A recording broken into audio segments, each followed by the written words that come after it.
पर टंगी सास। पंजाबी में कहावत है, सास चंगी होवे या ते दीवार ते टंगी होवे। संगीता की शादी भी एक ऐसे ही घर में होती है जहां उसकी सास दीवार पर टंगी होती है। ससुर और पति शादी के पहले दिन उसे सास के फोटो के सामने ले जाते हैं, जहां ससुर जी कहते हैं, बेटा बेटा संगीता, ये तुम्हारी सास थी, बहुत नेक और भली, लेकिन थोड़ी गुस्सैल थी। गुस्सा आने पर सब तहस नहस कर देती थी, पर अब ये इस दुनिया में नहीं है। हाँ संगीता, माँ होती तो तुम इनकी कोई बात टाल नहीं सकती थी, वरना तो माँ घर में भूचाल ले आती। संगीता मन में खुश होती है कि अच्छा है कि ऐसी औरत अब इस घर में नहीं है, लेकिन दिखावे के लिए वो जैसे ही सास की फोटो के सामने हाथ जोड़कर खड़ी होती है, ये क्या? सास उसे देखकर मुस्कुराने लगी। संगीता आंखों को मलकर एक बार फिर से देखती है, लेकिन फिर सास के चेहरे का भाव, भंगिमा यानी एक्सप्रेशन बिल्कुल बदले होते हैं। वो अपने पति और ससुर को कहती है, माँ की तस्वीर तो स्माइल कर रही है। ना ना बेटी, ये कैसे संभव है? जरूर तुम्हें कोई गलती हुई होगी, ऐसा कैसे हो सकता है? लगता है तुम शादी की सारी फॉर्मेलिटी करते करते थक गई हो, तुम्हें आराम की जरूरत है संगीता। खैर, सारे संगीता की बात को इग्नोर कर कमरे में चले जाते हैं। वैसे सास की फोटो पर एक्सप्रेशन एक के बाद एक बदलते ही रहते हैं। सुबह होती है, पति और ससुर को काम पर भेजकर संगीता कमरे की सफाई करने में लग जाती है कि तभी उसे आवाज आती है, टेबल ठीक से साफ करो। ऐसे भी कोई टेबल साफ करता है? इससे अच्छा तो ये गंदा ही था। किसी औरत की आवाज सुन संगीता दंग रह जाती है और सोचने लगती है कि आवाज कहाँ से आई।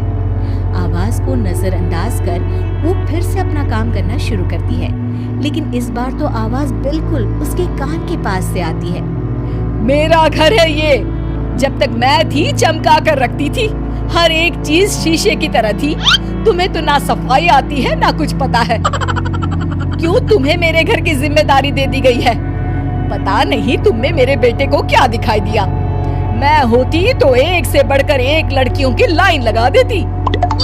अब संगीता को समझने में देर नहीं लगी कि ये आवाज किसी और की नहीं बल्कि उसकी सास की है, जो दीवार पर टंगी है।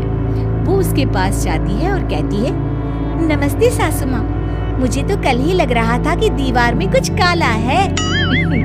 वो दीवार नहीं, दाल होती है पगली। सही पकड़े हैं सासू माँ। तो क्या हो गया आपको जो आप यहाँ पे चैन से नहीं बैठी हैं? सुना मैंने आपका व्यवहार काफी गुस्से वाला था। चुप रह तू, ज्यादा बकर बकर ना कर। घर का काम करना तो आता नहीं, आई है मुझसे बहस करने। हाँ देखिए सासू माँ, मैं आपसे साफ साफ कह देती हूँ, मुझसे पंगा लेने की कोशिश मत करिएगा। तभी पीछे से संगीता का पति आता है। अरे संगीता, किससे बात कर रही हो? कौन है वहाँ? संगीता की सास की फोटो फिर से पहले जैसी हो जाती है। आपकी माँ से कह रही थी कि मुझे काम करना आता। अरे संगीता, माना सास के ताने हर बहू को अच्छे लगते हैं, लेकिन यहाँ तो माँ है ही नहीं, तुम तो फोटो से ही। तुम भी लाजवाब हो संगीता। किसी को विश्वास नहीं होता कि संगीता अपनी मरी हुई सास की फोटो से बात करती है। वहीं आए दिन संगीता की सास संगीता को किसी न किसी बात पर आते जाते ताने देती। संगीता को भी अब सास के तानों और उनसे बात करने की आदत हो गई। वो कभी खानदान की कहानी तो कभी तीज त्योहार कैसे मनाए या किसी व्यंजन की रेसिपी सास से ही पूछती। सारा दिन घर में अकेली संगीता की सास अब उसके लिए तानों के साथ पक्की साथी की तरह भी रहने लगी थी, जो किसी और को नहीं बल्कि संगीता को ही सुनाई देती।